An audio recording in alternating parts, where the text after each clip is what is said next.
Mister Sivaraman. ஆமாம். நான் சிவா. வாங்க மாப்பிள்ள. ரேகாக்கு இப்போ எப்படி இருக்கு? கண்ணில் அடிபட்டிருக்கு.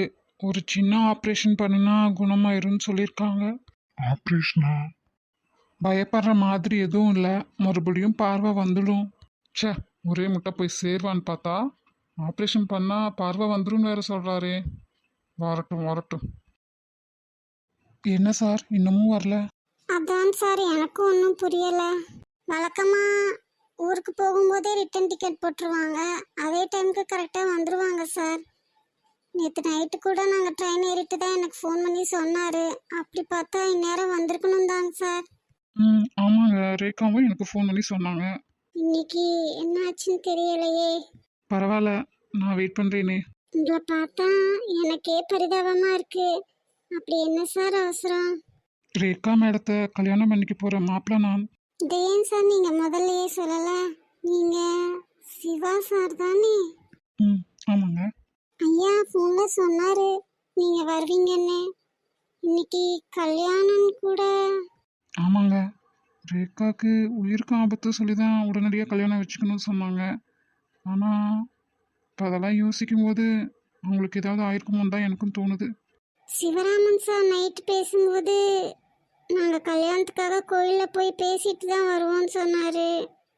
அப்போ எந்த கோயில்னு சொன்னாரா? இல்லைங்க சார். அது தெரிஞ்சாவது அங்கே ஏதாவதான்னு போய் விசாரிச்சு பார்க்கலாம், அதான் கேட்டேன். உங்ககிட்ட சொல்லலையாங்க சார்? ரேகா எனக்கு ஒரு கோயில் அட்ரஸ் அனுப்பினாதான், ஆனால் அதே கோயிலுக்கு தான் மாமா போயிருப்பாங்களான்னு தெரியலையே. நான் தான் இல்லை, நான் ஃபஸ்ட்டு வீட்டுக்கு வந்துடுறேன் அதுக்கப்புறம் போகலான்னு சொன்னேன். அப்போ கோயிலுக்கு போயிருக்க மாட்டாங்களா சார்? அதாங்க எனக்கும் தெரியல. சிவராமன் சார் நைட்டு ஒரு 9 மணிக்கு எனக்கு ஃபோன் பண்ணாருங்க சார். நானா கூப்பிட மாட்டேன், அவராக கூப்பிட்டா தான் பேசுவேன். அதான். ரேகா என் கூட விடிய காலையில் வரைக்கும் பேசிகிட்டு இருந்தாங்க. அதுக்கப்புறம் ஃபோன் போட்டால் ஃபோன் சுவிட்ச் ஆஃப்னு வருது. என்னன்னு தெரியலையேங்க சார், எப்படி கண்டுபிடிக்கிறது? அவங்களா கூப்பிட்டா தான் உண்டு. நீங்கள் வேணால் ஃபோன் நம்பர் கொடுத்துட்டு போங்க சார். ஏதாவது தகவல் தெரிஞ்சாவோ இல்லை வந்துட்டாங்கன்னா நான் உங்களுக்கு இன்ஃபார்ம் பண்ணுறேன். ரேகா, இன்னைக்கு உன்னை பார்க்காம நான் போக மாட்டேன். ஃபோன் நம்பர் தரேங்க, ஆனால் இன்னும் கொஞ்சம் நேரம் நான் வெயிட் பண்ணி பார்த்துட்டே போகிறேனே. குடிக்க கொஞ்சம் தண்ணி கிடைக்குமாங்க? இருங்க சார், கொண்டு வரேன். ரேகாவை ரூமுக்கு மாற்றியாச்சு, நீங்கள் இப்போ போய் பார்க்கலாம். சரிங்க. ரேகா. என்னம்மா? சிவா வந்திருக்காருமா. எங்கம்மா? இங்கே இருக்கேன் ரேகா. சிவா. சிவா, என்னை பார்க்க விடாமல் உங்களை அலைய வச்சேன். இன்னைக்கு நானே உங்களை பார்க்க முடியாத நிலைமைக்கு அலையிட்டேன்னு நினைக்கிறப்ப அழணும்னு தோணுது சிவா. என்ன ரேகா நீ மாப்பிள்ள முதலாக வந்ததை நினச்சி சந்தோஷப்படாமல் அழணும்னு சொல்கிறியே. டாக்டர் சொன்னதை மறந்துட்டியா? இந்த நேரத்தில் அழுதா அது பார்வைக்கே பாதிப்பாயிரும். அவசரப்படாத ரேகா, நீ இன்னும் நிறைய அழ வேண்டியது இருக்கு. அப்பா, சிவாவை பற்றி நீங்களும் அம்மாவும் என்ன நினைக்கிறீங்க? பொதுவாக பெற்றவங்க தான் மாப்பிள்ளைய பற்றி பொண்ணுக்கிட்ட அபிப்பிராயம் கேட்பாங்க. இங்கே என்னடானா பொண்ணே. உன் தவிப்பு தீயில உங்க அப்பாவே நெய்ய ஊத்துவார்னு நான் கொஞ்சம் கூட நினைக்கல ரேகா. சிவா, நீங்கள் எங்கேயுமே போகக்கூடாது. எனக்கு கண் பார்வை சரியாகிற வரைக்கும் என் கூடவே தான் இருக்கணும். என்ன ரேக்கா நீ மாப்பிள்ளை எவ்வளோ முக்கியமான வேலையெல்லாம் தூக்கி போட்டுட்டு உன்னை பார்க்க வந்திருக்காரு. நீ என்னடானா கூடவே இருக்கணும்னு சொல்கிறியே. விடுங்க அங்கிள், முடிஞ்ச வரைக்கும் இருக்கேன். தண்ணி போதுமாங்க சார்? போதுங்க. சார், சொல்லுங்க. அது அன்னைக்கு வந்தப்ப லெட்டர் கொடுத்துட்டு போனீங்க. இன்னைக்கு ரேகா மேடத்தோட ஃபோன் பேசுவேன்னு சொல்கிறீங்க. ரகுபதி சார் கிட்ட தாங்க அட்ரஸும் ஃபோன் நம்பரும் வாங்கினேன். ஆனால் உங்கள் மேடமோட ஆர்டர் நானாக கூப்பிடாம நீங்களாக கூப்பிடக்கூடாதுன்னு, அதனால தான் அன்னைக்கு லெட்டர் கொடுத்துட்டு போனேன். ரகுபதி சாரா? எனக்கு நல்லா தெரியுமேங்க சார். இப்போ கூட கொஞ்ச நாள் முன்னாடி இங்கே வந்து தங்கிட்டு தான் போனார். ஆமாங்க, அவங்க மூலமாக தான் ரேகாவை எனக்கு பேசியிருக்காங்க. அவங்க எனக்கு அப்பா மாதிரி. அவர் இப்போ பெங்களூரில் செட்டில் ஆகிட்டாருங்க சார். முதல்ல நான் அங்கே ரொம்ப வருஷம் வேலைக்கு இருந்தேன். அப்புறம் அவங்க அங்கே போகவும் நான் இங்கே வந்துட்டேங்க சார். எனக்கு ரகுபதி சார் நல்ல பழக்கமே. நான் அவங்க வீட்டுக்கு அடிக்கடி வந்திருக்கேனே. உங்களை அங்கே எனக்கு எப்போவும் நைட் ஷிஃப்ட் தாங்க சார். இங்கே எனக்கு பகல் ஷிஃப்ட்டு. இப்போ நைட்டுக்கு வேற ஆள் வருவாங்களா? ஆமாங்க சார். காலையில் மறுபடியும் நீங்களே வந்துடுவீங்களா? ஆமாங்க சார். சரிங்க, நான் போய் ரேகா சொந்த கோயிலில் விசாரிச்சுட்டு வரேன். உங்ககிட்ட சிவராமன் சார் நம்பர் இருந்தா நீங்க கூப்பிட்டு பார்க்கலாமேங்க சார்? ரேகா நம்பர் சுவிச் ஆஃப்னு வருதுங்க. மாமா கிட்ட என் நம்பர் இருக்குது. ஏதாவது நான் ஃபோன் நல்ல நிலமையில இருந்திருந்தா எனக்கு இன்ஃபார்ம் பண்ணியிருப்பார் இல்லைங்க. சரிங்க சார், நைட் ஷிஃப்ட் கால் வர வரைக்கும் நான் இருப்பேங்க சார். உங்களுக்கு ஏதாவது வேணுமா? இல்லைங்க சார், வேணா நானே கேட்டு வாங்கிக்கிறேன். சரிங்க, நான் போயிட்டு வரேன். நீங்கள் வேணும்னா வீட்டுக்கு கிளம்புங்க மாப்பிள்ள, நாங்கள் ரேகாவை பார்த்துக்குறோம். ஓகே அங்கிள், நான் போயிட்டு சீக்கிரமே வந்துடுறேன். நான் வந்ததுக்கப்புறம் நீங்கள் வீட்டுக்கு போயிட்டு வாங்க. சரிங்க மாப்பிள்ள. அப்பா. Hello madam. சொல்லுங்க, என்ன கேண்டீன் போகலாமா? ரேகா ஃபோன் பண்ணாலா இல்லை வந்துட்டாளா? அதை நான் உங்ககிட்ட கேட்கலான்ட்டு இருந்தேன். எங்கள் 2 பேர்த்துக்கும் ஃபோன் பண்ணலை. ஃபோன் பண்ணால் சுவிட்ச் ஆஃப்னு வேற வருது. அதான் நான் உங்ககிட்ட கேட்டேன். இங்கேயும் அதே தான். போகும்போது அவங்க வீட்டுக்கு போய் பார்த்துட்டு போகலாமா? சரி. எனக்கே மனசெல்லாம் பகீர்னு இருந்தது தான் நான் ஃபோனே பண்ணேன். அதுக்கப்புறம் ரொம்பவே கஷ்டமாக இருக்குது. அதான் ஒரு எட்டு பார்த்துட்டு போயிடலான்ட்டு. காரில் தானே காலையிலேயும் சாயங்காலம் நாங்கள் வரோம். நாங்கள் தான் உங்ககிட்ட கேட்கணும், நீ எங்ககிட்ட கேட்குற. நான் ஒத்தையில் போக கஷ்டப்பட்டுட்டு தான் உங்கள் 2 பேர்த்தையும் எதிர்பார்க்குறேன். என்ன இருந்தாலும் உங்ககிட்டயும் ஒப்பீனியன் கேட்கணுமில்ல. சரி, போகும்போது போயிட்டு போகலாம். வா, இப்போ கேண்டீன் போகலாம். சரி குளச்சி, நட. ஆமாம், இவங்க பெரிய பனைமரம் உயரத்துக்கு இருக்கிறாங்க. பனைமரம் உயரத்துக்கு இருந்தால் நீ என்ன தர போகிற? நீ வேணா எனக்கு தான். நான் தரதுக்கெல்லாம் ஒன்றும் இல்லைப்பா. புழுகு மூட்டை. உடம்பெல்லாம் பொய், வாயை திறந்தாலே பொய். பொய்யிலே பிறந்த பொய்யிலே வளர்ந்த புலவ பெருமானே. மூச்சியை 3 சோகமாக வச்சுட்டு நாங்கள் வந்தால் மட்டும் அப்படியே நல்லா இருக்கிற மாதிரி நடிக்கிறது.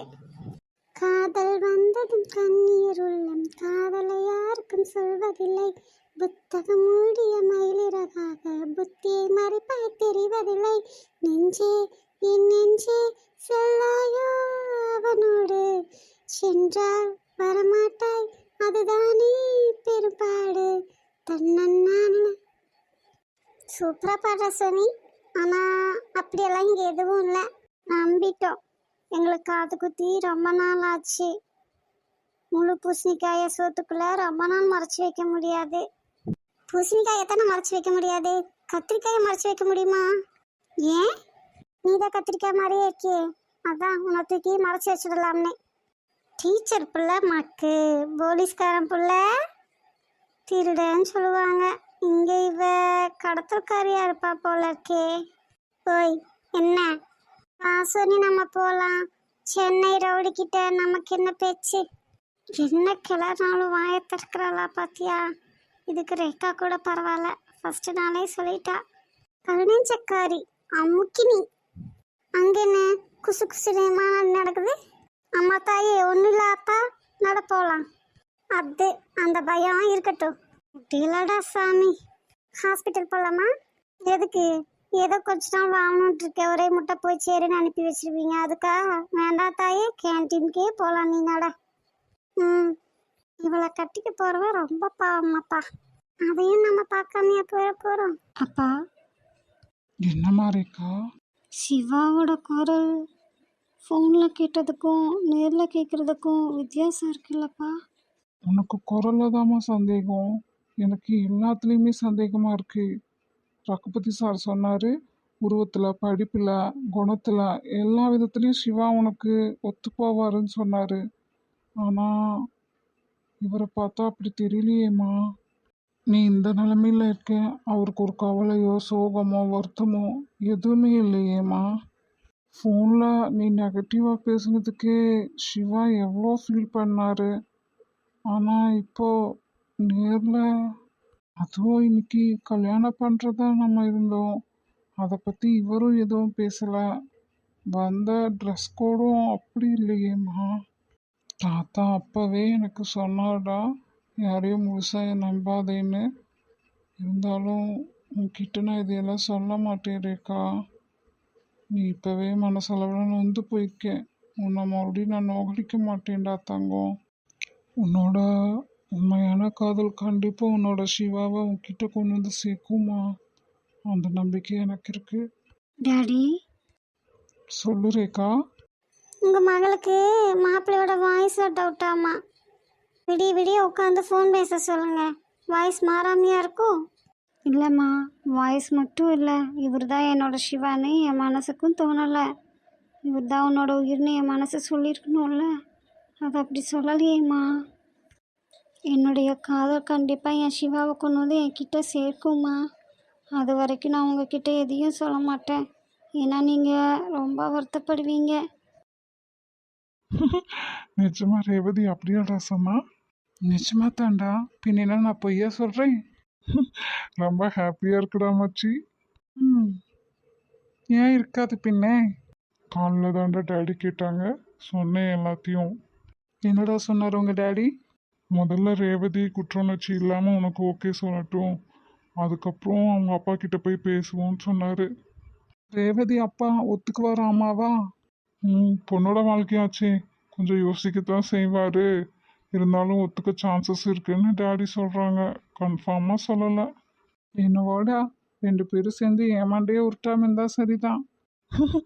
அதுதான் என் அம்மாவே உத்தரவாதம் கொடுத்துட்டான்ல, அவ எனக்கு தான்ட்டு. எங்க 2 பேர்த்தையும் சேர்த்து வைக்கிற வரைக்கும் உன்னை சும்மா விடுவாமா என்ன? அதானே. அப்புறம் உன் தங்கச்சியும் மச்சானையும் நீ தானடா சேர்த்து வைக்கணும், என்னடா? ம், சரிடா, நான் என் கேபினுக்கு போகிறேன். இருடா. எல்லாரும் ஒரே மாதிரி தான் இருக்கிறீங்க. உங்களை மட்டும் எல்லாரும் புரிஞ்சுக்கணும். நீங்கள் மட்டும் மற்றவங்கள புரிஞ்சுக்க மாட்டீங்க. ரேவதியும் அப்படித்தான், நீயும் அப்படித்தான் விக்கி. சரிடா மேங்கோ. டேய் விக்கி, அடிக்கிற வெயிலுக்கு நல்லா ஜூஸா குடிக்கணும் போல இருக்கு. என்னது? மேங்கோ மேங்கோ ஜூஸ்டா. ம், ஒன்றும் சரியில்லையே. அப்படியா? இதெல்லாம் சரிப்பட்டு வராது. நான் ரேவதி நம்பர் தரேன், உன்னோட ஆப்பரையெல்லாம் அவகிட்ட வச்சுக்கோ. என்ன விடுங்கடா சாமி. பிஃபோர் மேரேஜ் ஆர் என்கேஜ்மெண்ட் நாங்கள் பேசிக்கிறதா இல்லைடா. ஓ, உங்கள் காதல் கொள்கையில் இதுவும் ஒன்றா? ஆமாண்டா. இந்த காலத்தில் எல்லாம் என்னென்னவோ பண்ணிட்டு இருக்குதுங்க. நீ ஏன்டா இப்படி இருக்க? நானாவது அவளை ஸ்கூல் படிக்கும் போது லவ் பண்ணுறேன், நீ அதுவும் கூட இல்லை, கடைசி வரைக்கும் பிரம்மச்சாரியாகவே இருந்துருவியோன்னு எனக்கே பயமாக இருக்குடா. ஆ, அப்படி இருந்துட்டா கூட நிம்மதி தான். ஐயோ, ஏன் நீ முத்தின கத்திரிக்காயா, விலை போக மாட்டியா? பேசுவடா, பேசுவேன், ஏன் பேச மாட்டேன்? எனக்கு என்ன வயசு 50 ஆயிடுச்சு. பார்த்துக்கலாம். சரிடா மச்சி, நான் கேபின் போகிறேன். சரிடா.